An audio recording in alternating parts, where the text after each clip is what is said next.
Quase pronto. Ok, vocês me ouvem bem aí, tranquilos?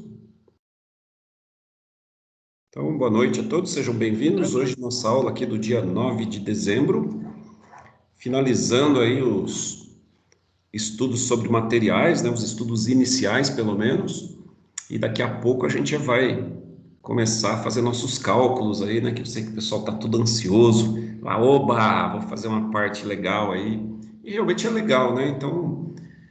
A hora que a gente for começar, tem que quebrar alguns mitos aí, trocar algumas ideias, né, e seguir em frente. Para finalizar aquilo que nós falamos ontem, né, ou até ontem, eu queria mostrar para vocês um pouquinho do processo do plástico, né? A gente falou assim de uma forma generalizada, mostrou alguns tipos de plásticos e as suas aplicações, falou um pouco das questões ambientais também, mas a gente não falou muito dos processos de fabricação envolvendo o plástico, né?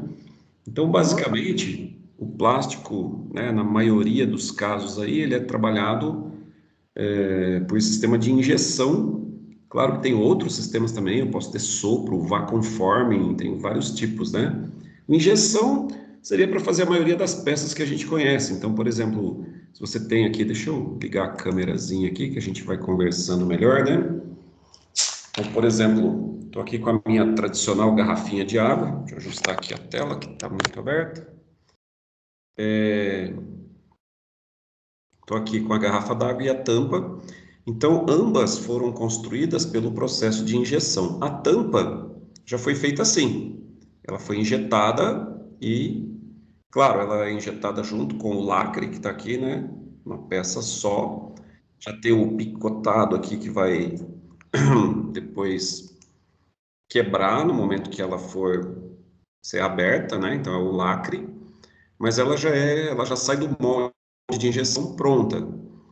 No caso da garrafa, ela sai como uma pré-forma. A pré-forma ela é assim, ela tem desse colarinho para cima, desse ponto aqui para cima, com exceção, lógico, dessa parte que pertence à tampa aqui, essa vermelhinha, mas toda essa parte cristal aqui, ela já sai pronta assim, desse jeito. Só que daqui para baixo, ela é um tubinho reto, reto com a parte de baixo arredondada.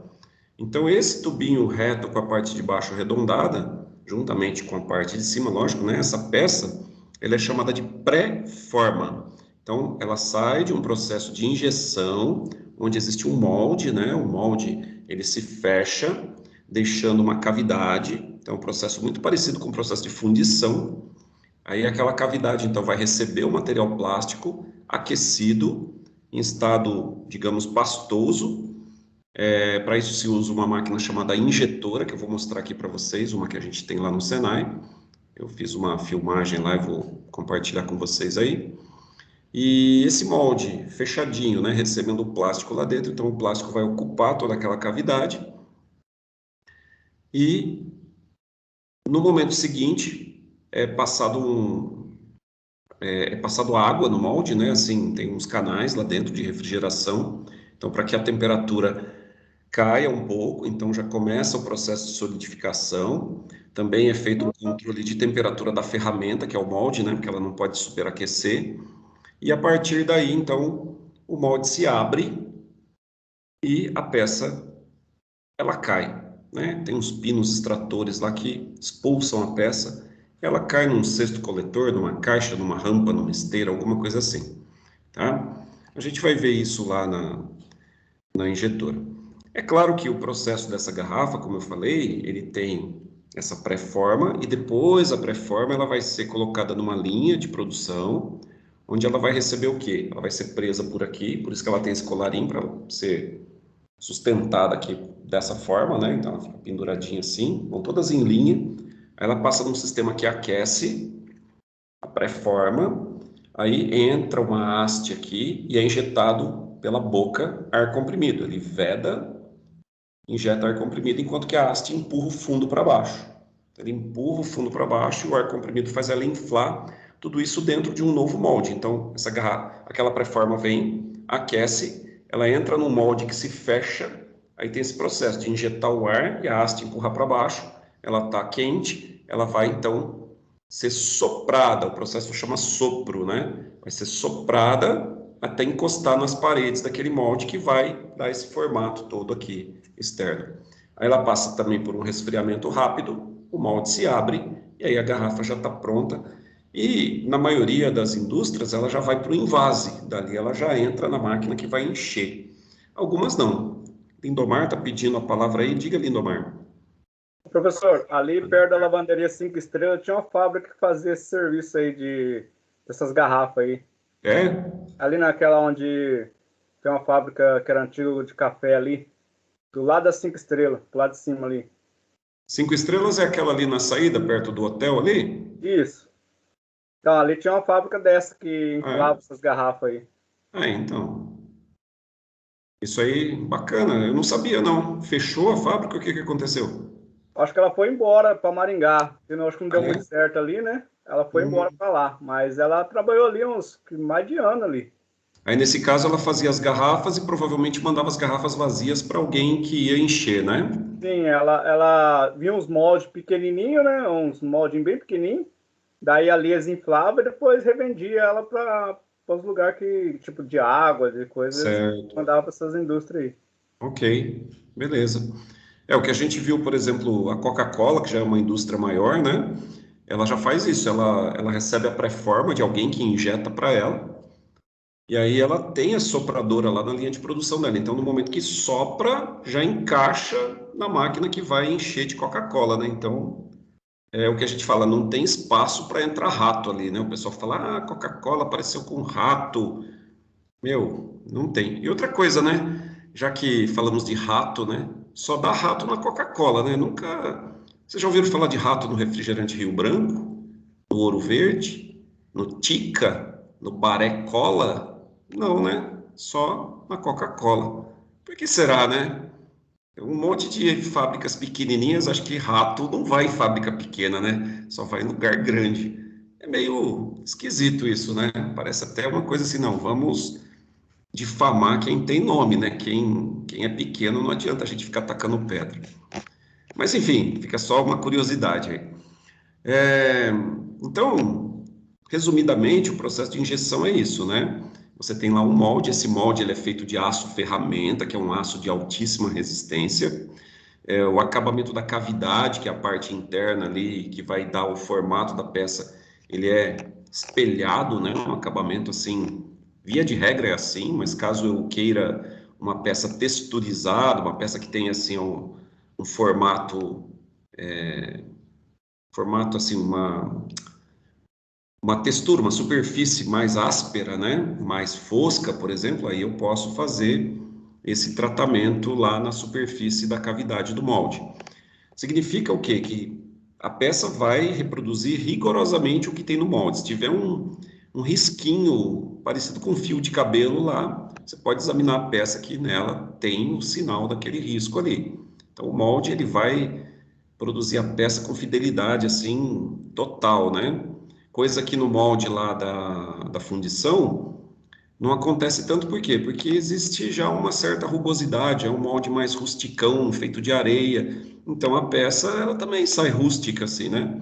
Mas por exemplo, quando a gente vai para aquela outra fundição lá que fala do processo de shell molding, ou mesmo a fundição de precisão que a gente não mostrou para vocês ainda, aí você tem também esses problemas, né? Quer dizer, se a partir do modelo lá que gerou o molde você tem um defeitinho, esse defeito vai aparecer na peça acabada lá, né? E é interessante, vocês começam a reparar, por exemplo, as injetoras, elas não fazem uma peça de cada vez, né? A não ser que seja uma peça muito grande, é um engradado de colocar bebidas, então talvez faça um de cada vez, um para-choque, faz um de cada vez. Mas quando é peça pequena, essas tampinhas aqui, cada vez que o molde fecha e abre, cai umas 200, 300 lá, né? Então, ele faz muitas. E cada cavidade, então, ela é numerada. Se você procurar na peça, né, examinar com bastante cuidado, vai ter alguma sinalização do número de cavidade que aquela peça foi feita, para que, caso haja um defeito, alguma coisa assim, eles localizam rapidamente no molde onde está sendo gerado esse defeito e aí eles fecham aquela cavidade, né? Então o molde trabalha ele pode trabalhar, né, com algumas cavidades fechadas. É claro que isso diminui um pouco a produtividade do molde, não é um negócio legal, mas é uma possibilidade que eles têm, até que possam programar uma parada ali para manutenção e tudo mais. Tá certo? Bom, eu vou fechar aqui a minha câmera, tá? Vou colocar aqui o videozinho, é um vídeo lá do Senai. Vai ter provavelmente algum ruído aqui, eu vou adicionar aqui para vocês verem na íntegra.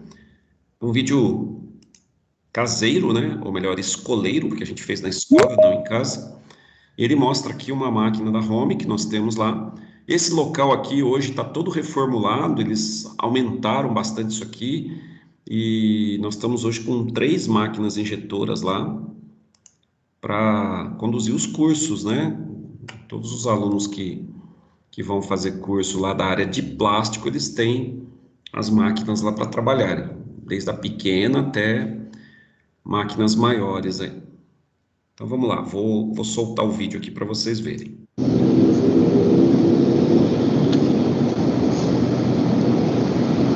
Esse aqui é a rotina da parte de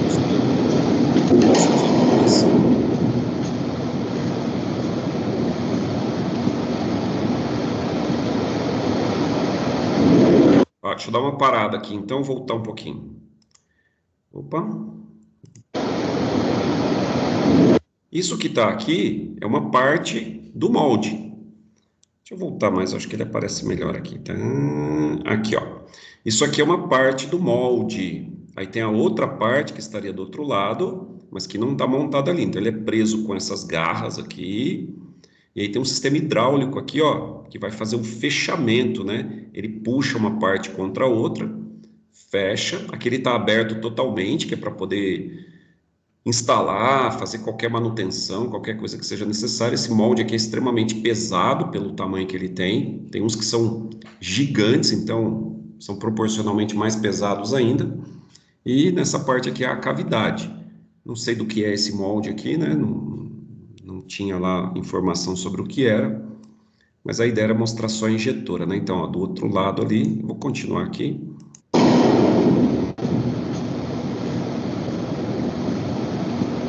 Vocês veem que do outro lado não tem nada, a outra parte do molde foi retirada, mas quando ela está aqui, então ele trabalha, ele fecha e vai abrir o necessário para a peça cair, não vai abrir tudo isso aqui, né? Então não tem necessidade de abrir lá no fundo e voltar, né? A mesma coisa, você tem um portão de garagem, você vai sair a pé, você vai abrir um pedacinho, sai, pronto, não precisa abrir o portão até o final lá, escancarar o portão, né? Mas tem a possibilidade.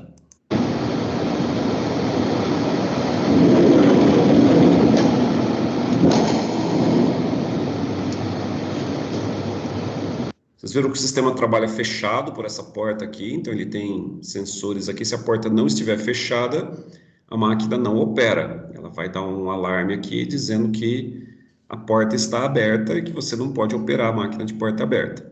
Claro que sempre tem os espertinhos de plantão que querem burlar a segurança da máquina, né? Isso aí é sinônimo de bobeira, né? Porque você pode se acidentar por conta de uma situação dessas aí.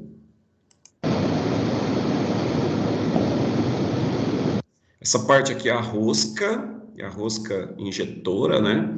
Então, ó, tem um símbolo aqui para não colocar a mão porque é quente, então essa parte fica quente. E ela vai receber de um funil que tem aqui, vai aparecer daqui a pouquinho. O funil ele tem o granulado plástico, que depois a gente vai ver que está naqueles tambores lá atrás, aqueles barris azuis. Então, o granulado desce aqui, entra na rosca, a rosca tem uma resistência elétrica ao redor dela. Então, ela aquece, aquecendo, ela empurra, ela injeta, igual uma seringa mesmo de injeção, né? Ela injeta o material plástico para dentro das cavidades do molde.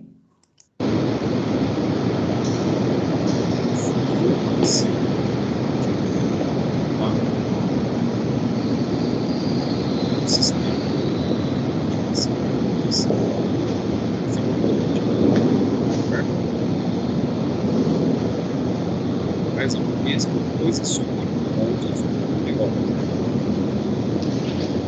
A gente aquece o preço.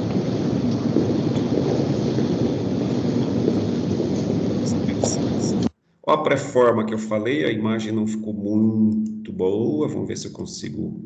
Aí, ó. Essa é a pré-forma de uma garrafinha, não sei qual. Essa aqui, ó, é de um pote de maionese, aquele maionese Hellmann's aí, já a tampa e a pré-forma do pote. Então, depois ele vai ser soprado para ficar com essas características aqui, tá? O que mais? Tem várias coisas. Aqui tem uma peça, não dá para ver quase, mas as peças são essas orelhinhas pequenininhas aqui. Então a gente tem um galho de injeção que distribui para 4 ramais e cada um desses ramais produz várias pecinhas, ó, de um lado e do outro, depois mais aqui, mais aqui, mais aqui. Então isso aqui é um ciclo, né? Fala assim, a máquina está batendo. Quando fala que a máquina está batendo, é porque ela fecha e só um pouquinho, gente. Deixa eu dar uma paradinha aqui. Vou seguir o filme aqui para vocês assistirem e já falo com vocês aí. Obrigado por isso, Pá, porque eu fui cortando, né?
Aí, que legal, hein?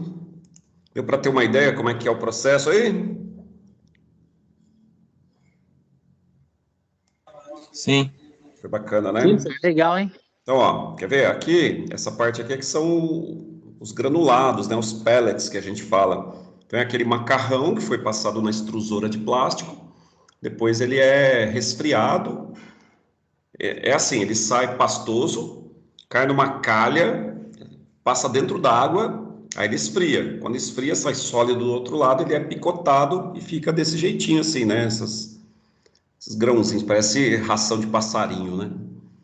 E esses pellets, então, que são carregados lá na boca do funil, eles já podem ser previamente coloridos, né? Então, no caso aqui é a matéria-prima virgem, mas geralmente você faz o quê? Faz o tingimento da matéria-prima para ela já entrar na máquina na cor que você quer a peça.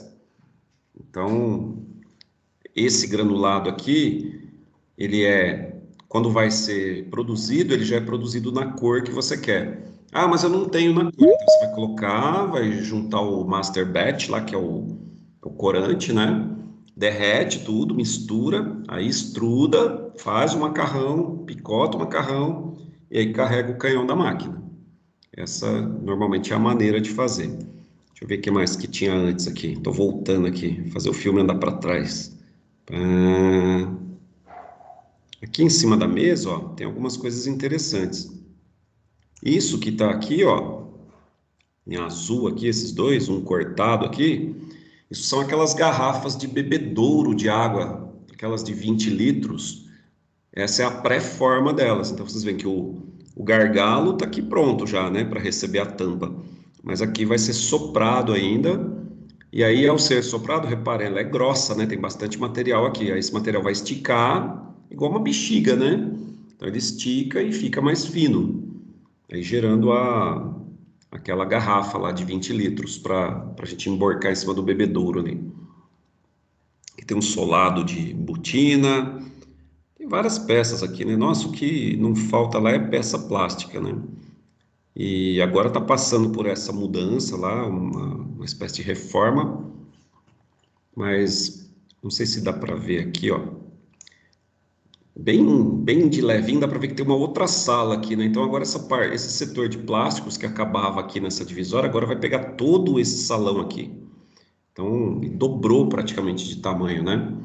E aí a gente vai ter um local bem organizado, bem direitinho para poder receber vocês aí. Quando vocês forem lá, já vai estar na configuração nova, não está pronto ainda, não está com tudo no seu devido lugar, tudo acabadinho, pintadinho, mas vocês já vão chegar lá e vão ver as 3 máquinas, mais alguns outros equipamentos lá. A gente tem moinho, extrusora, tem um monte de coisa que é utilizada aí para fabricação, ou melhor, para fabricação, né? Mas a gente faz a execução do curso ali para os alunos entenderem como operar uma injetora, né? Beleza? Então, vou tirando esse compartilhamento aqui. E eu diria para vocês, né, que os processos plásticos, eles quase sempre giram em torno da injeção. É claro que tem o plástico filme, né, que vai fazer saquinhos, então ele passa por um processo igual a laminação lá do metal, né? Vai passar por rolos até chegar no filme, na película. Tem alguns que vão passar por esses processos de vacuumform, que é o que faz copinho descartável, faz peças assim que são muito fininhas, né? Aqueles blisters também de colocar produto, né? Que você vê lá vou comprar um bonequinho lá para o meu filho, ele vem dentro do encartelado ali com uma bolha de plástico assim na frente, né? Então aquilo tudo é feito pelo processo vacuumforming. Mas é assim, não é o foco principal do nosso curso aqui, né? Então a gente vai focar mais na parte dos metais e menos nessa parte por enquanto, né? Mas assim, nunca ela vai ser, agora nós vamos estudar plástico pra caramba. Não é vocação desse curso estudar plástico pra caramba. Aí a gente tem o técnico na área de plásticos também e tal, certo? Mas a gente vai falando várias coisas para vocês terem, digamos assim, os recursos necessários para poderem se entender com a profissão aí, né? Ok. Outra coisa que eu queria mostrar se refere aos materiais compostos, né? Os composites, ou se a gente abrasileirar o termo, compósitos, né? Mas vem do inglês composite, que é o material composto. Tô tentando achar onde está aqui. Tá aqui na internet, eu separei algumas coisinhas. Fibra aqui. Beleza. Então, eu vou compartilhar com vocês a minha tela. Tem uns negócios nada a ver aqui, mas nada a ver, mas tudo a ver, né? Depende do que a pessoa procura, né? Então, vocês vão caminhar comigo agora aqui, na minha própria tela. E aqui a gente tem o seguinte, ó, um monte de coisa aberta, né? Aqui são as fibras de vidro. Então, quando a gente fala em material composto, ou os composites aí, é uma composição entre resina, que é um material plástico, e fibras que podem ser de vidro, de carbono, de Kevlar. Tem algumas opções aí, né? Então, essa daqui é a fibra de vidro, ó. Se a gente pegar essa imagem aqui, o pessoal usa fibra de vidro nas unhas aí e tal, por isso que tá esses negócios, né? É uma moda meio nova aí. Mas essa imagem que está aparecendo para a gente aqui, ela mostra então um tecido não, uma manta de fibra de vidro. Vocês veem que são agulhas, né? Que não tem uma orientação muito definida, é um emaranhado de coisas ali. Mas esse tecido, desculpa, essa manta, ela serve para ser impregnada com material resinoso e vai acabar formando uma placa dura, né? Depois que ela curar, depois que ela secar, ela forma. E como que é feito o processo? Você faz um modelo seria assim, por exemplo, digamos que eu queira fazer um tubo, vou falar de um negócio bem simples, né? Eu quero fazer um tubo que vai ser o corpo de um tanque. Então eu faço o quê? Eu faço uma parte interna ali, igual um carretel, certo? Como se fosse um carretel. E aí, o que que eu faço? Esse carretel vai ser o modelo para eu laminar ao redor dele. Então, eu vou chegar nesse carretel e vou passar a resina. Resina é melequenta, parece um verniz, assim, vou passando. Aí eu, lógico, eu não vou fazer o tanque inteiro, eu passo numa região. Aí eu venho com essa manta aí, coloco em cima. A hora que eu coloco em cima, a manta começa a grudar ali, tá certo? Ao grudar, ela vai se impregnando com aquela resina. Aí eu espalho a manta assim, bonitinho, né? Vocês não estão me vendo aqui. Bom, eu vou mudar a câmera para mim aqui. Vamos ver se a gente consegue ver as duas coisas ao mesmo tempo. Vocês estão me vendo? Alguém me responde aí? Estão me Não, vendo? Não? não. Porque, tá. Vocês estão vendo a minha tela aqui. Deixa eu descompartilhar aqui, então. Agora vocês estão me vendo, né? Sim. Então, deixa eu tampar a garrafa aqui antes que faça algum acidente. A garrafa é meu modelo para tudo aqui. Então, digamos assim, ó. Eu quero fazer um tanque que tem o formato dessa garrafa aqui. A garrafa é o modelo. Então, eu pego a garrafa, né? Não fiquem tontos com a água balançando aí. Então, eu vou passar a resina nela. Chego aqui e vou passar. Posso passar com pincel, com rolinho, com pistola. Geralmente pistola é difícil, porque a resina é grossa, né? Ela é melequenta. Então, o pessoal passa com pincel mesmo. É um trabalho bem artesanal, bem diferente de alguns processos que a gente está acostumado. Aí ele vem com a manta e vai acomodando a manta aqui. Ao acomodar a manta aqui em cima, ela vai ficando úmida, ela vai pegando aquela umidade da resina e a resina vai aflorando, ela vai começando a molhar ali para fora. Aí eles vêm com uns rolinhos metálicos que são frisadinhos assim. É um metal todo, parece uma escadinha assim, né? Todo cheio de ranhuras. Alguém está chamando. Fala, Walter. Professor, não é nada demais não, é só para falar que eu cheguei um pouquinho atrasado hoje. Ah, tranquilo, eu não fiz a chamada ainda, fica de boa. Daqui a pouquinho eu vou fazer, tá? Mas obrigado por avisar aí, Walter. Então, ó, a gente tem, né? Passou lá a resina, colocou as mantas e começa a laminar com esses rolinhos. O que que o rolinho vai fazer? Ele vai assentar essas mantas sobre a resina, eliminando as bolhas de ar. Passou aquilo lá, aí você vai dando a volta, né? Você vai girando o carretel ali, beleza. Fui fazendo, criei uma casca em volta do modelo, tá? Aí, só um pouquinho, gente. O pessoal no Senai está me mandando mensagem aqui, deixa eu responder lá, só um pouquinho.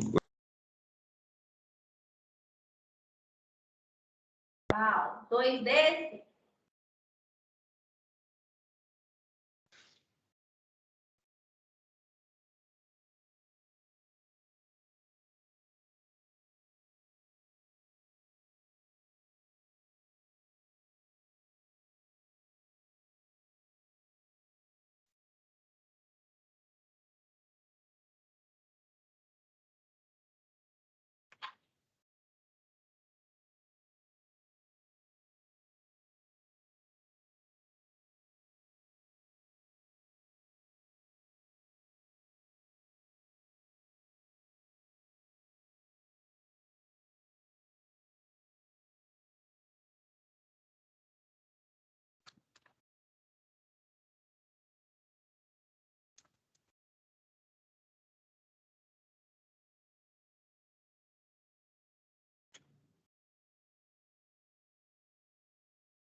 Opa, pessoal, tô de volta aqui. Desculpa aí, viu, gente? É que tem uma situação lá que eu precisava resolver, que inclusive diz respeito a vocês aí, depois eu conto o que que é, tá? Surpresa. Então, continuando, né? O que que vai acontecer com aquela situação? Imagina assim, você tem um rolo, você foi impregnando o rolo com resina, depois foi colocando as mantas, e aí deu a volta. Quando deu a volta, você vai passando mais resina, vai colocando mais manta. Então, você vai engrossando essa parede até o ponto que você precisar. Por isso que o material composto ele é muito versátil, porque eu posso fazer ele na espessura que eu quiser, inclusive criando espessuras variáveis. Eu posso fazer um lado dele mais espesso, outro lado mais fininho.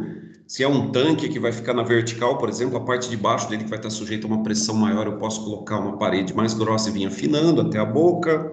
Eu tenho várias possibilidades de trabalhar com isso aí, né? E por ser um material plástico, né, que é a resina, então eu tenho toda uma resistência à corrosão, a ataque ácido, ataque químico, qualquer coisa assim.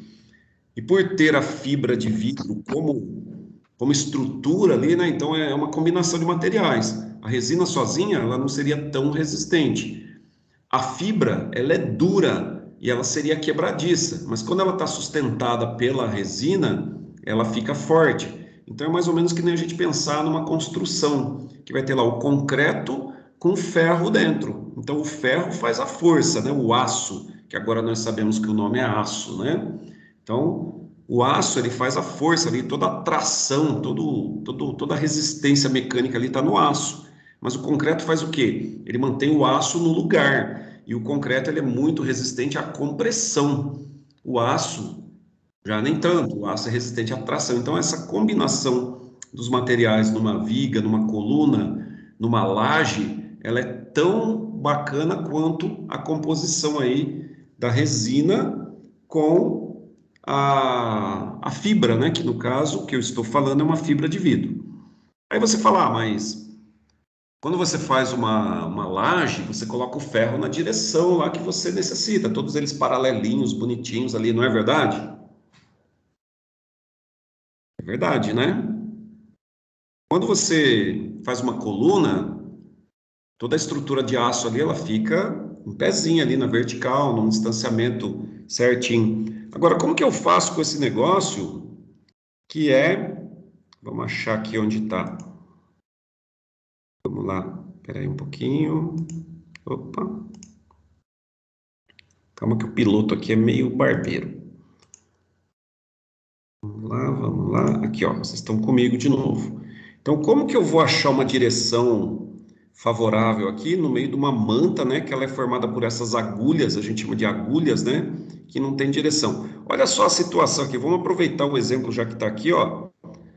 A pessoa fazendo uma unha postiça aqui. Ela colocou todas as fibras na direção longitudinal, que vai garantir uma resistência. Oi, Viana. Oi? Oi? Alguém falou alguma coisa ou foi? Meu Foi? lado estava ligado aqui, desculpa. Ah, tudo bem, fica tranquilo. Eu achei que estava me perguntando alguma coisa. Vocês estão conseguindo ver o que eu estou mostrando aí, né? Sim. Sim? Ah, então tá. Então aqui a pessoa está buscando o quê? Professor. Uma resistência controlada aqui, né? Coisa que essa manta aqui que eu mostrei, ó, aqui tem uma outra figura um pouquinho diferente, ela talvez não ofereça, ela tem resistência dividida em várias direções aí, aleatórias, né? Então, eu diria que isso aqui é para uma peça de pouco comprometimento, ou seja, uma tampa lá, uma placa, um painel de alguma coisa que é mais decorativo do que estrutural. Mas olha só a grande sacada que os caras tiveram, ó. Em vez de eu ter a manta, que é essa aqui, que logicamente é o material mais barato, e é com ela que o pessoal faz algumas peças tipo prancha de surf, carroceria de bug, utensílios diversos, assim, né? Pedaço de barco, não talvez a parte estrutural, porque ela é mais barata. Agora eu tenho isso aqui, ó. Olha que legal. Isso aqui é um tecido de fibra de vidro. E esse tecido de fibra de vidro, notem bem, ele tem fibras mais grossas, né? Ou, na verdade, as fibras são fininhas, igual a gente vê lá na mão da pessoa, né? São bem fininhas, mas você junta elas e faz um cordão. Então aqui, ó, você tem cordões mais grossos numa direção, que é essa aqui que eu estou sinalizando aqui, e você tem fibras mais finas na outra direção. E isso é uma sacada muito inteligente, porque permite você, ao virar esse tecido aqui para um lado ou para o outro, você virando 90 graus ele aqui, você orienta a resistência que você quer da peça. Então, isso permite o quê? Peças leves, porque a fibra é extremamente leve, a resina também não é pesada, e, opa, cliquei aqui onde não... Bom, tudo bem. Fui fazer a admissão do Luciano ali, cliquei aqui. Então, vejam só, o tecido você coloca na direção que você achar mais interessante. Então, o projetista vai dizer, olha, vamos montar o tecido com as fibras nessa direção aqui. Ou vamos montar uma camada para um lado, outra camada para o outro. Você escolhe, você manda no material, é um material personalizado, né? E além das fibras de vidro, a gente vai ter o quê? As fibras de carbono, que são essas mais escurinhas aqui, né? Ó, a fibra de carbono, ela tem essa cor acinzentada, né, que vem lá do carbono, certo? E essas fibras de carbono, elas são o quê? São muito mais resistentes, né? Alguém faz a admissão para mim aí, para não ficar trocando de tela, senão vocês vão trocar junto comigo aqui. Elas são muito mais resistentes. Por exemplo, vara que os caras usam lá para fazer aquele salto com vara é feito com fibra de carbono. Varas de pesca, né, de profissionais aí são feitas com fibra de carbono. Cockpit de veículos de competição aí, né, desde a Fórmula 1 e outros bichos aí são feitos com fibra de carbono, porque ela alia uma leveza muito grande a uma resistência muito grande também. Então a relação peso versus resistência dela é algo assim fantástico, algo que revolucionou a indústria aí, né? E além do que, a fibra de carbono ela é bonita, né? Então aqui algumas partes de automóvel aí que o pessoal revestiu, né? Aqui não é, aqui é um material, é uma película, né, adesiva que imita fibra de carbono. Eu já fiz isso, não no carro assim, mas já fiz em alguns detalhezinhos de painel, alguma coisa assim no outro carro que eu tinha, ficou muito bonito, né? Fica bem legal, não exagerando na dose, fica bem legal. Aí, ó. E claro, tem alguns que, né, se for um modelo caríssimo aí vai ser mesmo. Esse aqui é o vinil, né, que está sendo aplicado ali. Então, ele é um vinil, é só uma película, que aí você manda adesivar, ou você mesmo faz, para ficar com a aparência da fibra de carbono. Aqui já é a fibra de carbono mesmo, ok? Beleza, gente?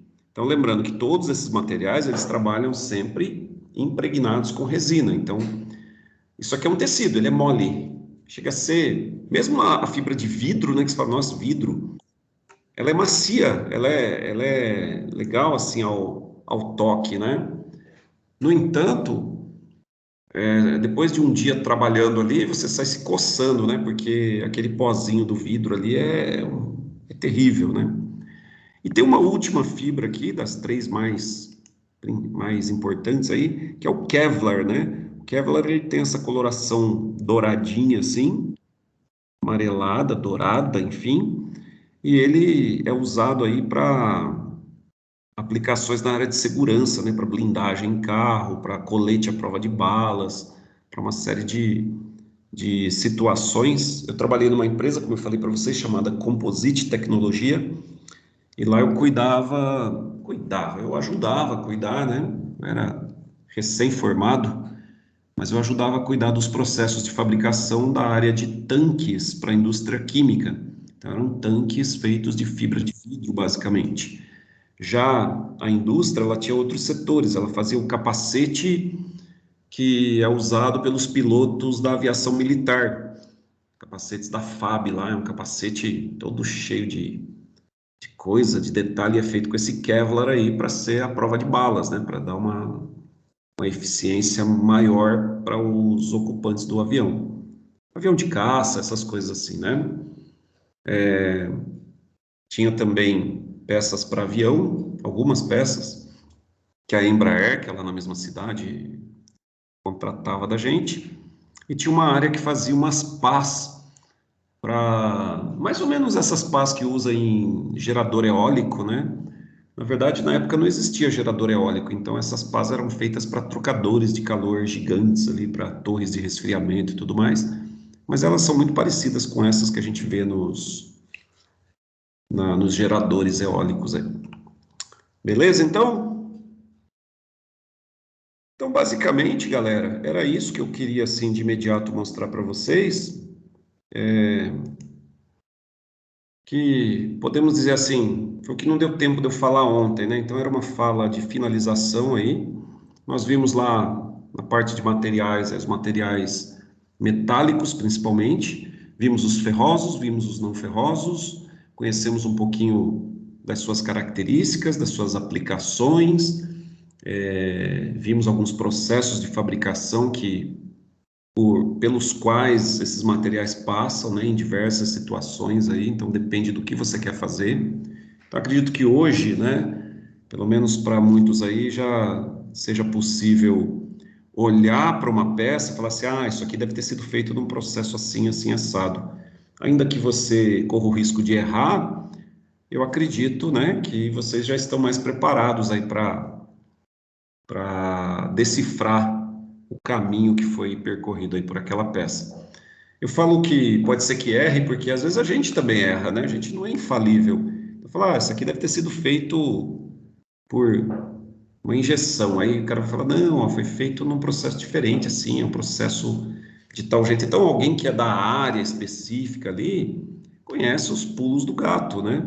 Vocês que estão na usina aí, né? O que que eu vou falar de fabricação de álcool? Eu imagino como seja, mas às vezes eu vou falar, é feito assim, assim, assim. Aí você vai falar, não, não é bem desse jeito.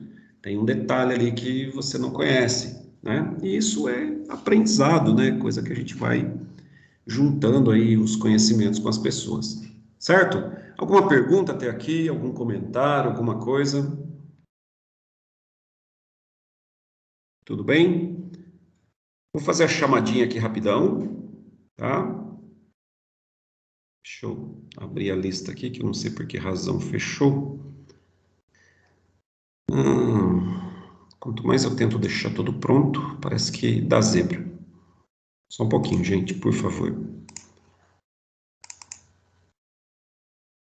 Que não está aberto, mas a gente já providencia.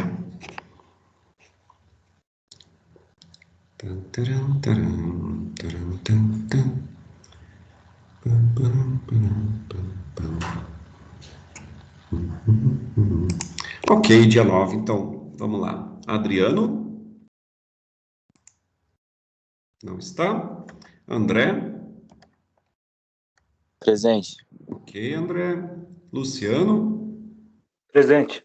Ok, Luciano. Haroldo? Presente, professor. Ok, Haroldo. Carlos? Presente. Ok, Carlos. Clóvis? Presente. Ok, Clóvis. Malaguti? Presente. Ok, Malaguti. Emerson Roberto? Não ainda. Fernando? Presente. E Fernando? Guilherme? Não. Heitor? Presente. Ok, Heitor. Igor? Igor não. João? Presente. Ok, João. Leandro? Leandro não tá. Leda? Presente. Leda. Leonardo? Presente. Leonardo. Lindomar? Presente. Ok. Lucas? Presente. Ok. Newton? Presente. Ok. Paulo José? Presente, professor. Ok. Paulo Roberto? Presente. Ok. Pedro? Pedro? Não. Sérgio? Presente. Ok, Sérgio. Sidney? Presente. Ok, Sidney. Tiago? Presente. Ok. Segovia? Presente. Ok. Walter. Presente. Ok. Valber. Presente. Ok. Wallace. Presente. E Whitney. Whitney não? Tudo bem. Pessoal, eu tô com uma pendência aqui. Eu vou pedir 5 minutinhos para vocês aí, tá? Contadinho no relógio aí. Então, quem quiser dar uma saidinha, tomar uma água, voltar rapidinho, tá? São 19h57, até daqui 5 minutos, então, tá? Só um minutinho. Um não, 5.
Oi, gente, estou de volta. Desculpem aí, foi um motivo mais forte do que eu, mas vamos continuar a nossa fala aí. Então, o que eu estava resumindo para vocês, me ouvem bem aí, tranquilos?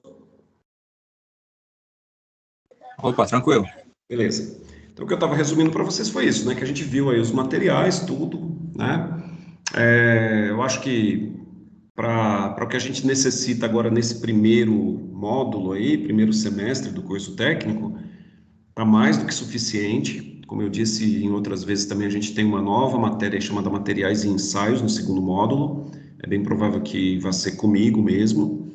E aí a gente vai retomar todos esses conceitos aí, vai aprofundar um pouquinho mais. Então, a gente trabalha muito num processo assim, onde a gente vai retomando aquilo que já foi visto lá atrás, puxando para frente, passando a limpo, e com isso a gente acredita muito que o aluno vá se familiarizando e não só receba aquela informação e fale, bom, agora se vira para reter, né? A gente vai sempre retomando, vai sempre envolvendo as situações com aquilo que já passou, lógico, dentro do possível, né? Mas tem dado um resultado bom, eu acredito que vocês vão sair bastante satisfeitos com isso. E qualquer dúvida, qualquer questionamento aí, é só vocês falarem com a gente, né? Comigo ou com quem vocês desejarem aí, que vocês tiverem contato no Senai, para tirar qualquer dúvida. Mas a gente está aqui à disposição. Eu acho que estamos indo bem, né? Penso que o resultado está sendo positivo, a gente está progredindo. Então é isso que importa, tá?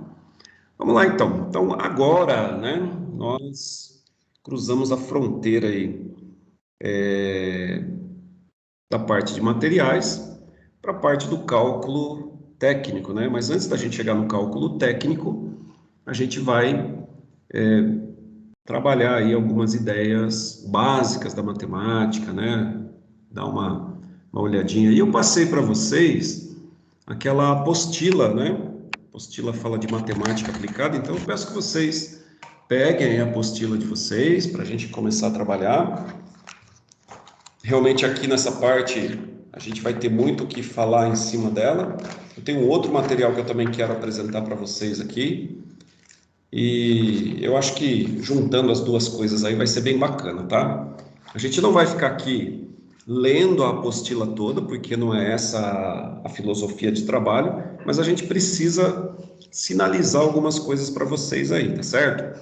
Então, no primeiro momento, a gente vai abrir ali na página 7, que é o comecinho da apostila, e lá, né, tá falando ali um pouco, né, da grafia dos... Opa, alguém chegando aí. Da grafia dos nomes das unidades, certo? É muito importante porque a gente vê, às vezes, as pessoas colocando a simbologia de uma forma equivocada em trabalhos, né? Eu que trabalho com TCC lá na escola, então a gente vê alguns enganos, assim. Por exemplo, só adiantando um pouco, né? O cara vai colocar lá que o motor tem um motor de 220 volts, então ele bota 220V, mas põe um Vzinho minúsculo. Cara, não é minúsculo, é maiúsculo. Alguém trabalhou para aquilo ser daquela forma. Então, pega um maluco lá que olha e fala assim, e a gente tem a mania do, não, mas não dá nada não, não tá escrito V aí. Mas tudo tem um limite, né, cara? Uma coisa é a nossa comunicação aqui no bairro, ou com os nossos amigos aqui da fábrica, ou na nossa cidade, ou mesmo dentro da nossa região, aqui onde as pessoas têm hábitos, né, de falar certas coisas. Mas a partir de um certo limite, aquilo é considerado erro, e é considerado erro que pode ser motivo de várias coisas, né? Assim, é chato falar isso, né? Não estou aqui apontando coisas, mas eu falava para vocês ontem que eu estava assistindo lá o Ciro Bottini, né? Fazendo a apresentação dele, falando da empresa dele de treinamento e tal e coisa, de formação de vídeos, e de repente ele colocou para falar um cara de Cascavel, e o cara de Cascavel é o cara que cuida do marketing digital do Ciro Bottini, é o cara que estrutura as empresas dele do ponto de vista ali de software, né, da parte de suporte de TI e tal, o cara entende bastante de marketing e tudo. Mas aí o Ciro Bottini, ele fala com uma propriedade gigantesca, assim, né, ele capricha em tudo, tom de voz, postura, olhar, gesticulação e tudo mais. E aí o cara pega e apareceu lá falando assim, olha, você não vai gravar um vídeo com uma roupa qualquer, tal e coisa, tal, tudo bem. Até aí, beleza. Você não pode fazer isso, isso, isso. Daqui a pouco ele pega e fala assim, ó, porque isso aí o pessoal usava para interter. Meu, não é interter, é entreter, né? Então, como é que pode? O cara tá lá dando uma palestra falando sobre o negócio. Então, assim, na minha opinião, já, né? Ficou um negócio estranho. Não é que eu tô ali para corrigir o cara, mas se você tá fazendo uma coisa da qual depende a sua imagem, então cuide para que a sua imagem seja muito boa, né? Eu conheço uma pessoa maravilhosa que tem faculdade, tem tudo e tal, e ela trabalha numa posição de destaque, só ela faz aquilo dentro da empresa, mas aí a hora que você vai conversar com ela, ela fala com você igual uma pessoa do sítio, e ela trabalha justamente numa parte que é cultural da empresa. Então fica estranho. Aí você fala, mas o que você tem contra o pessoal do sítio? Eu não tenho nada, eu mesmo já tive sítio, né? Mas o que acontece? É necessário que a pessoa venda aquilo. É a mesma coisa que a pessoa trabalhar numa loja de perfume e não andar perfumada. É a mesma coisa que a pessoa trabalhar numa loja de moda e não andar com uma roupa bacana. Você não está divulgando aquilo que você faz nas suas ações, entendeu? Então, é por isso que tem, né, voltando aqui para a nossa apostila, essa questão da grafia dos nomes. É muito importante saber como escrever certo. Tendo dúvida, vai ler lá, vai procurar. Não vou ficar aqui lendo linha por linha, né? Então, a gente só vai mencionar aqui, tá?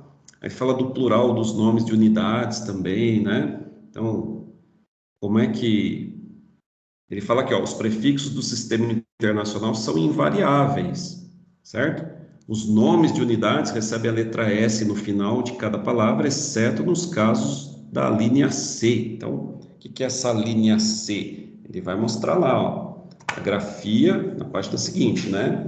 E como é que os símbolos ficam. Mas é igual o cara fala, né? Ah, é uma força de 500 newtons. Não é newtons, é 500 newton. É 20 ampere, não é 20 amperes, né? Então, é um cuidado que, se você quer mostrar que realmente você fala bonitão a linguagem técnica, vale a pena investir um tempinho em estudar isso.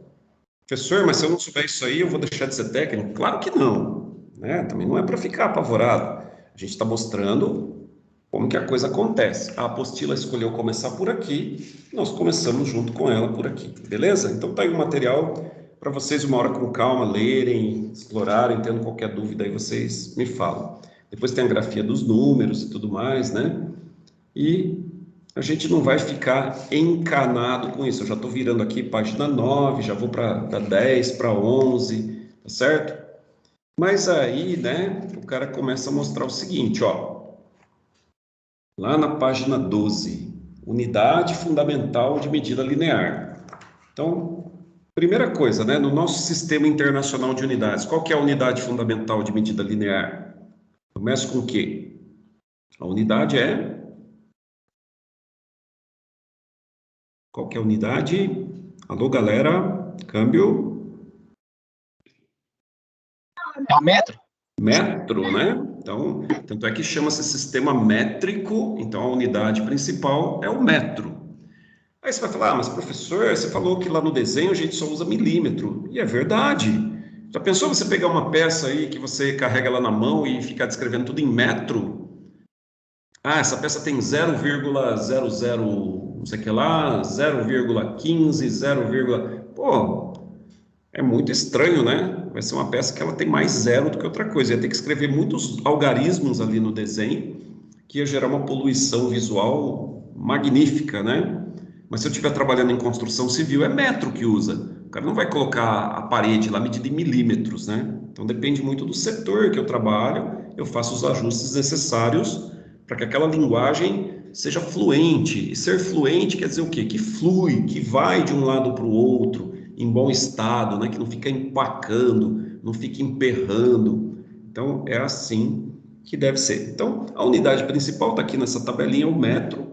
À medida que eu vou aumentando a quantidade de metros, aí eu junto 10 metros, eu tenho o decâmetro, 100 metros o hectômetro, 1000 metros o quilômetro. Opa, quilômetro é conhecido da gente. Olha que interessante, né?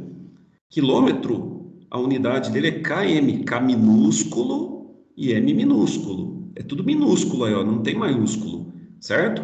Na unidade. Mas o quilômetro em português se escreve com QU, não é com K, né? Então, se você tiver que escrever quilômetros aí num texto, é com QU, tá? É só uma curiosidade.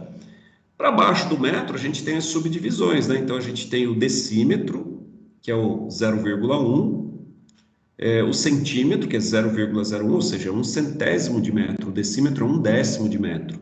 E o milímetro, né?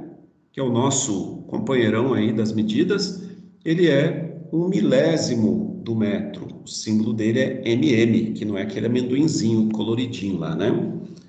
Beleza? Então, o primeiro exercício aqui para esquentar os motores, né? Só para dar uma aquecidinha rápida aí. Vocês já fizeram aí da página 12 ou não?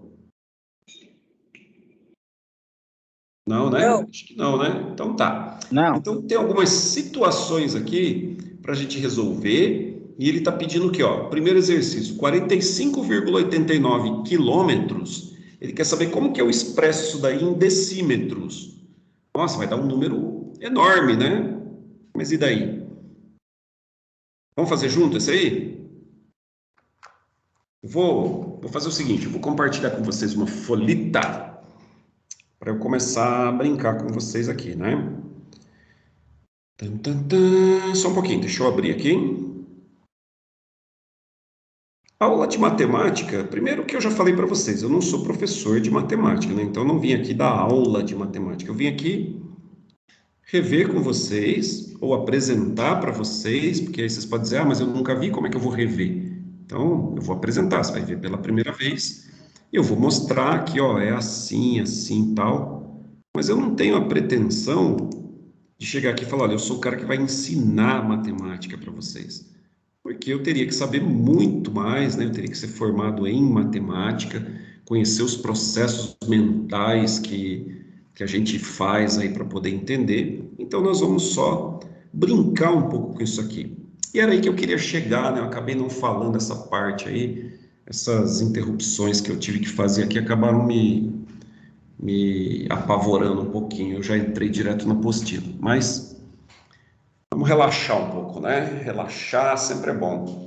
Hoje eu tô até relaxado aqui, quem viu a minha imagem aqui viu que hoje eu tô com uma camisetinha aqui, bacana, não tô nem de uniforme, né? Por quê? Porque hoje é um dia que eu queria estar mais relaxado aqui com vocês, porque quando a gente vai mexer com número, a gente tem que estar relaxado, não adianta estar tenso, porque o cara já começa assim, ai meu Deus, vou ter que mexer com aquele negócio de cálculo, aquele inferno de cálculo. Se você faz esse tipo de afirmação, né, acaba sendo um inferno mesmo, porque, pô, já é um negócio que muita gente não gosta, muita gente não se dá bem. Às vezes não se dá bem porque não teve alguém com calma para dizer, meu, calma, vai devagar, vai no seu tempo, vai entendendo aí. Então, assim, o que eu vou fazer com vocês aqui hoje é brincar um pouquinho, né? E nos outros dias também é brincar um pouquinho com esses números, né? É fazer algumas coisinhas de uma forma bem de boa, assim, bem descontraída. Eventualmente eu vou errar aqui também e vocês vão falar, oh, mas você não tá meio pirado aí, não? Eu vou falar, puta, é mesmo, peraí, vamos fazer de novo.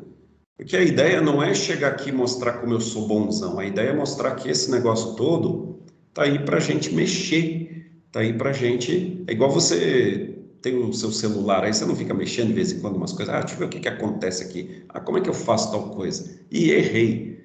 Quando a gente erra, às vezes acontece de perder algumas coisas, de, puta, apaguei um negócio que eu não podia aqui. Mas aí você consegue de novo, você pede para alguém te manda de novo. Não é assim, né? Antigamente, a gente que já era grande quando chegou o computador, a gente criou esse conceito de que, olha, se você clicar ali, clicar errado, você perde tudo.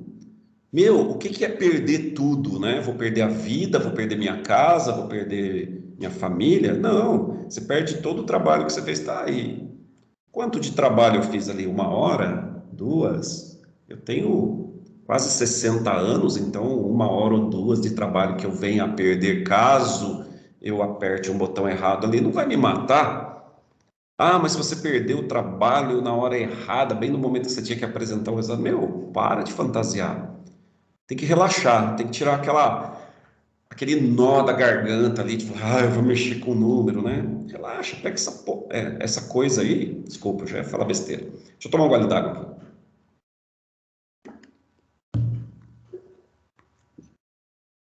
Vamos lá, então. Pega essa coisa aí.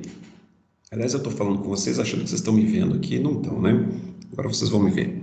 Ô, professor doido, viu? Não é à toa que é careca mesmo. Já caiu tudo que é... Ó, falei da minha camisetinha branca, ó. Aqui, ó, desafio universitário. Então, isso aqui já foi, tá? Era do meu filho lá.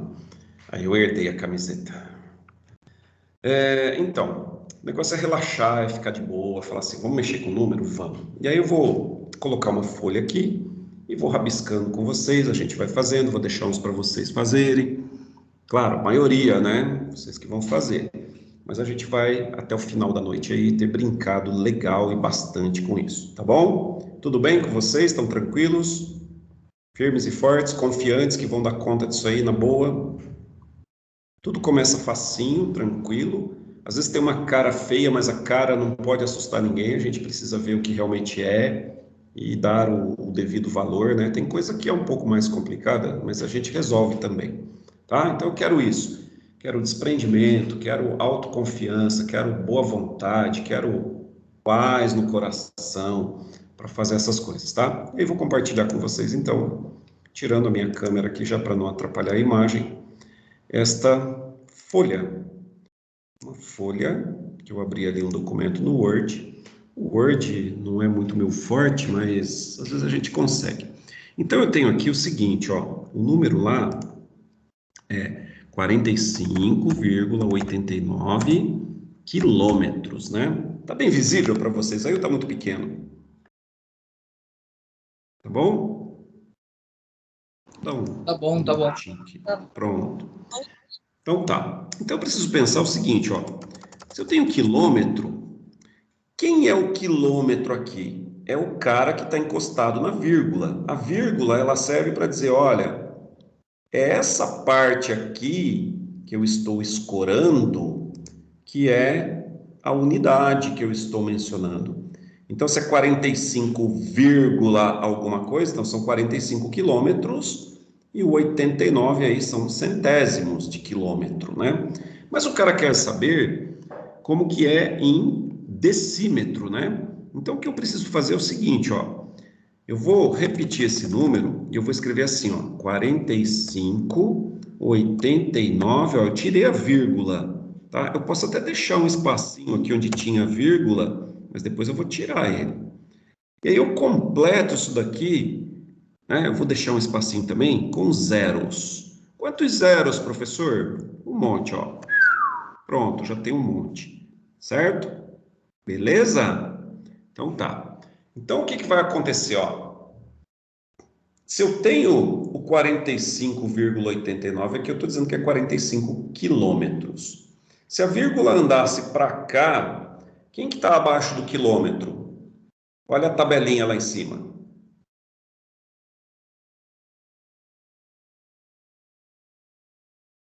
Quilômetro é 1.000 metros. Quem que é 100 metros? Hectômetro.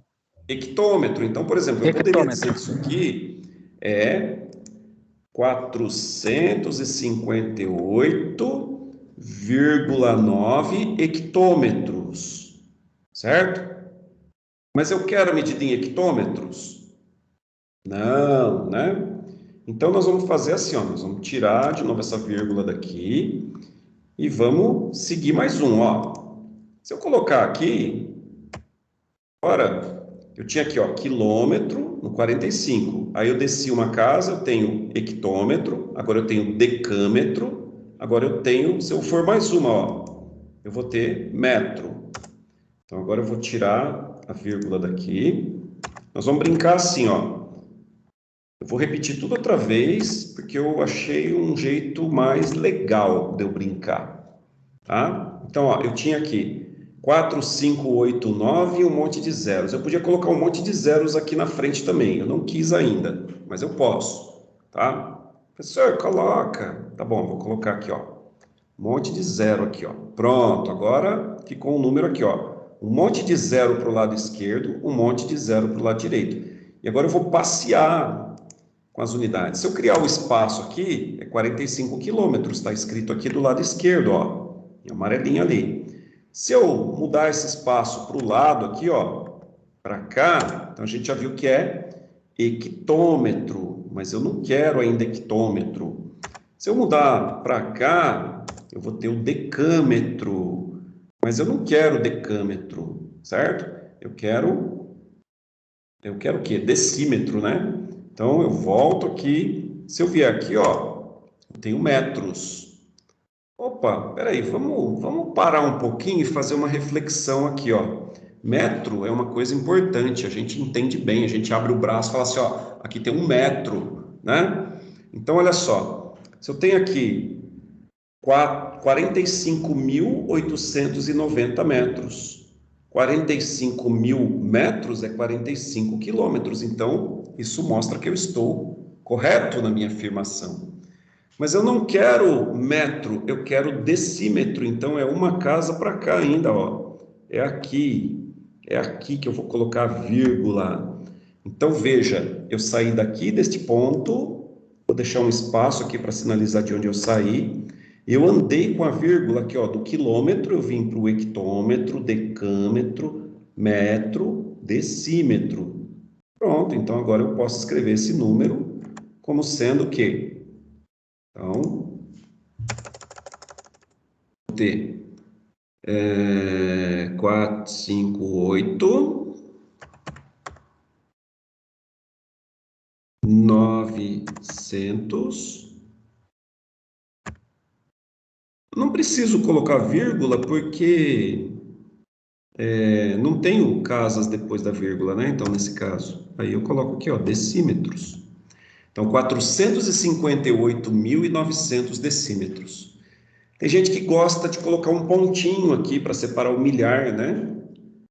Pode colocar. O problema, meus amigos, é que esse pontinho não pode ser confundido com uma vírgula. Então, eu prefiro não colocar. Ah, mas eu não sei se é 100, se é 1000, se é 1 milhão. Conta, porra, põe um pontinho, se vira. Eu não vou colocar pontinho, porque senão o cara vai bater na calculadora, ele vai bater assim, 4, 5, 8, ponto, e a hora que ele bater esse ponto, a calculadora entende que é uma vírgula. E aí já ferra o cara, como a gente já viu situações nas nossas aulas presenciais ali, né? Então, eu não gosto de colocar o ponto, a menos que eu saiba que é uma vírgula que vai ali. Então, para mim, só vou sinalizar. Se a calculadora depois ela marca os pontinhos ou deixa de marcar, tô nem aí. Mas eu sei que 45,89 quilômetros equivale a 458.900 decímetros. Tudo bem, galera? Difícil fazer? Mais ou menos.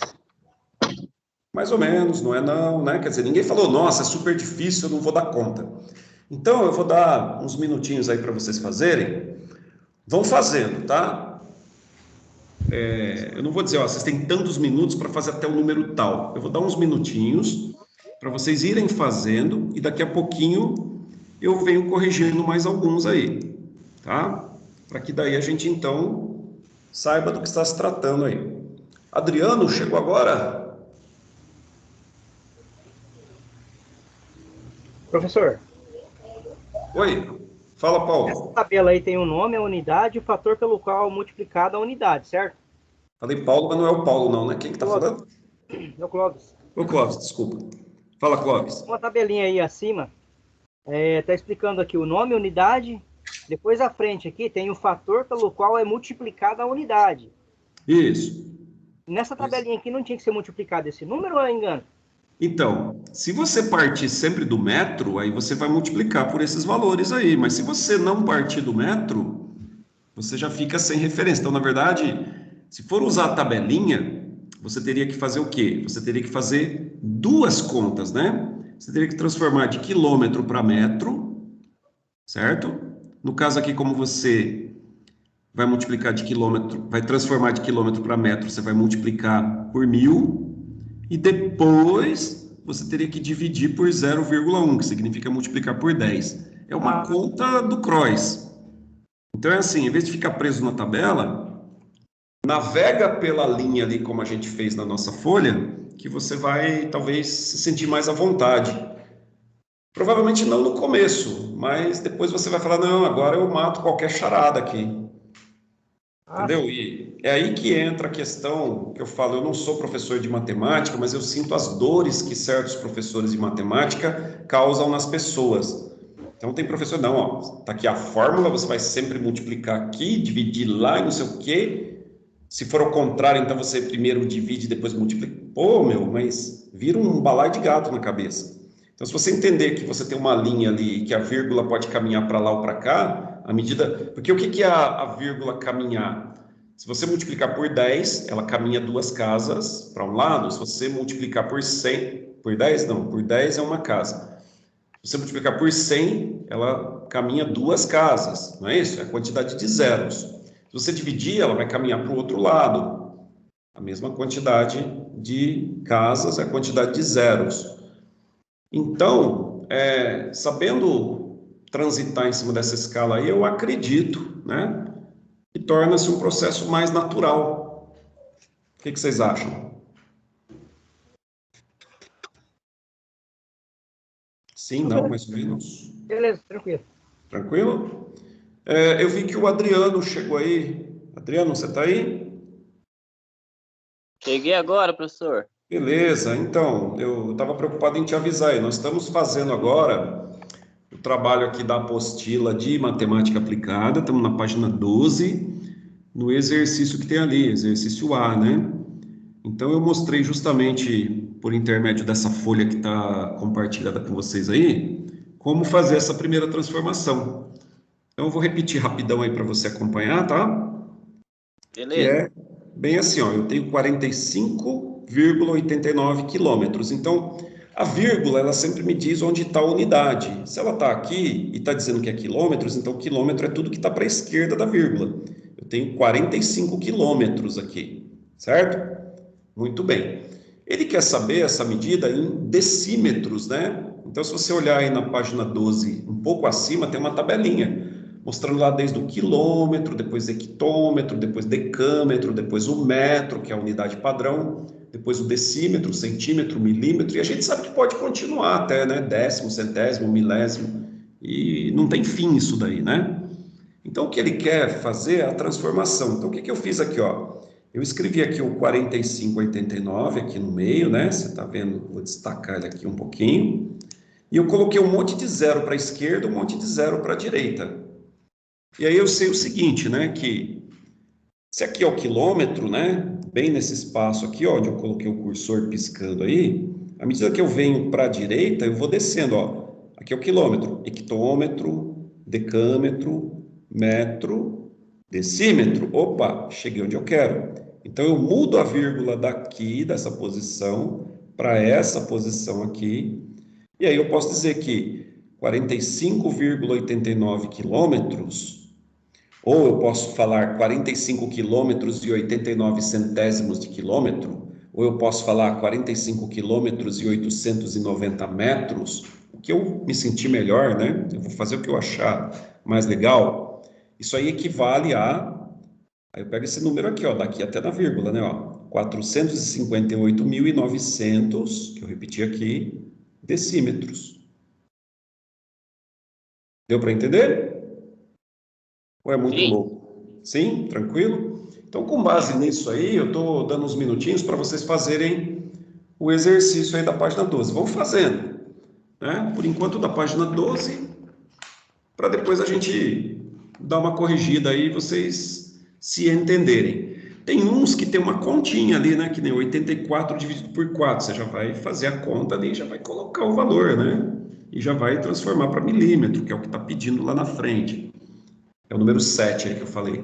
Então é só ir lendo, entendendo e agindo conforme as instruções aí, tá? Vou deixar vocês trabalharem um pouquinho e a gente já volta a falar sobre isso aí. Alguém mais chegou depois da chamada aí, além do Adriano? O professor Leandro chegou. Leandro? Opa, Isso. beleza, Leandro. Vou marcar aqui então. Beleza.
Pessoal, qualquer dúvida, eu estou aqui acompanhando vocês, tá? É só perguntar.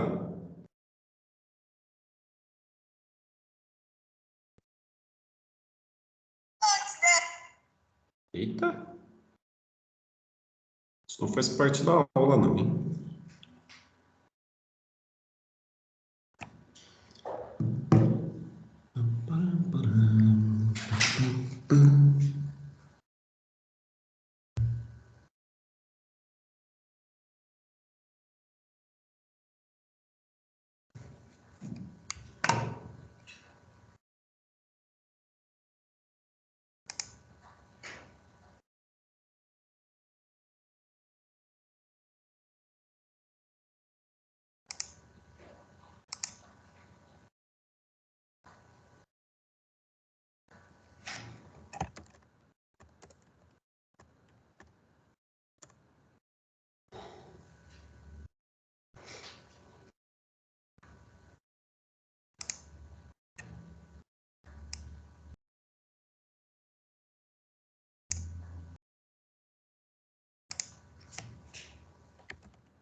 Galera, tudo bem aí? Só para a gente ir medindo como é que vocês estão se saindo aí, tá? Eu vou fazer mais um aqui, mas sem afobar ninguém, tá? Então a gente tem aqui, só vou pedir para vocês pararem um pouquinho, olharem, né? Só para a gente conferir se está todo mundo no caminho certo aí, né? Se eu estiver fazendo aqui e vocês estiverem preocupados em resolver o próximo lá da frente, não vai ajudar muito o que eu vou falar aqui. Então, ó, eu tenho 0,00875 hectômetros, né? HM. Então, eu quero saber isso aí em metros, né? Então, de novo, ó, vou brincar aqui. Já tem zero bastante aqui, né? Eu vou colocar um punhado aqui, depois eu vou colocar o 875, depois eu vou colocar mais um punhado de zeros. Pronto. Por quê? Porque eu gosto, né? Vou chegar ele mais para a esquerda aqui para ficar mais alinhado com o de cima. Aí, ó, ficou mais bonito. Então, vamos repetir esse número do jeito que ele está escrito aqui, ó. Então, eu tenho aqui o 8, eu venho para a esquerda aqui mais 2 zeros e coloco a vírgula aqui, nesse ponto, certo? Eu não vou colocar a vírgula aí, porque eu sei que eu tenho que tirar ela daí, né? Então, isso não vai resolver muito. Ele quer saber de hectômetro para metro. Então, olha só, hectômetro vai estar aqui, daqui para a esquerda. Tudo que está aqui para a esquerda está no campo do hectômetro aqui. Então, se eu vier um para cá, eu já vou ter o decâmetro, certo? Se eu vier mais um, eu vou ter o metro. Então, coloco a vírgula aqui. E como eu não preciso escrever um monte de zeros antes do número, né? Eu só vou escrever o quê? O resultado aqui vai ser 0,875 metros. Ok? Vocês fizeram assim? Sim. Sim. Positivo, professor. Então tá. Vou fazer mais um. Só não põe tá? esse tanto de zero aí. Não tem problema. Mas você chegou nesse 0,875? Positivo.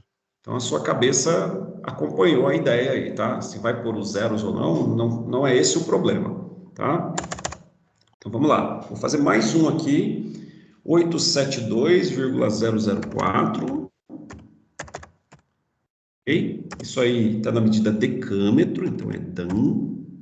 Tá? E eu quero chegar em milímetro. Putz. Que eu vou andar para a direita, né? Como eu sei que eu vou andar para a direita, então eu não vou nem me preocupar em colocar nada na frente aqui, ó. 872,004 e mais uns zeros aqui. Na verdade, se eu tivesse lá na sala de aula, eu colocaria um tracinho embaixo de cada casinha dessa daí, só para representar as casas. Como eu não tenho esse recurso aqui, se eu colocar o traço embaixo, ele vai acabar preenchendo como se fosse uma linha contínua, eu não vou conseguir contar, e fica difícil contar. Então, a gente coloca os zeros, tá? Então, ó, eu estou com a vírgula aqui, ó, 872,004. Aqui eu tenho o decâmetro, então. O decâmetro é o que está para a esquerda aqui. 872 decâmetros. Bom, se eu vier uma casa para a direita, né, então eu vou tirar essa vírgula daqui, vou saltar uma casa e vou pensar em colocar ela aqui. Então aqui eu teria metro. Mas eu não quero metro, eu quero milímetro. Então eu venho mais uma decímetro, mais uma centímetro e mais uma milímetro. Então é aqui que eu vou colocar a vírgula e não ali onde eu estava imaginando. Então, na verdade, eu vou ter o quê? 8.720.040 milímetros. Então, isso vai ser igual a 8.720.040 milímetros. Tá? Mais um tempinho e a gente já vai passar para alguns outros aí. Esse é o começo, né? Ah, mas eu não consegui fazer todos. Beleza, depois você faz. Qualquer coisa você tira dúvida depois comigo. A gente vai trabalhando assim. Senão não rende muito também, fica cansativo, fica aqui fazendo 200 exercícios, vê que não tem 200, aí só tem 10, né?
Ó, já vamos caminhando para as 9 horas aí.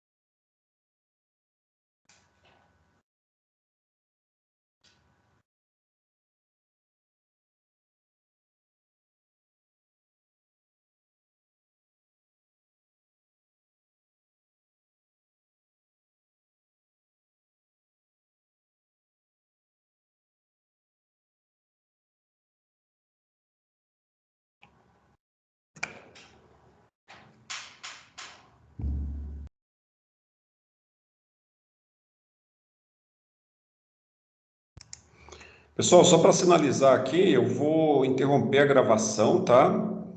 Porque agora a gente vai num ritmo bem mais lento aí, né? Então não faz muito sentido a pessoa ficar aqui assistindo uma gravação que fica boa parte do tempo parada, enquanto cada um está resolvendo o seu exercício, né? Depois a gente vai dar um jeito de passar para aqueles que perderam a sequência, o que foi feito e de uma forma mais dinâmica, e não tendo que ficar minutos e mais minutos aqui esperando a minha fala na gravação. Então, estou encerrando agora, agradeço aos ouvintes aí, certo? E vamos que vamos. Ô, professor, Oi? essa última aí não teria mais zero, não? Essa que eu fiz? Ah,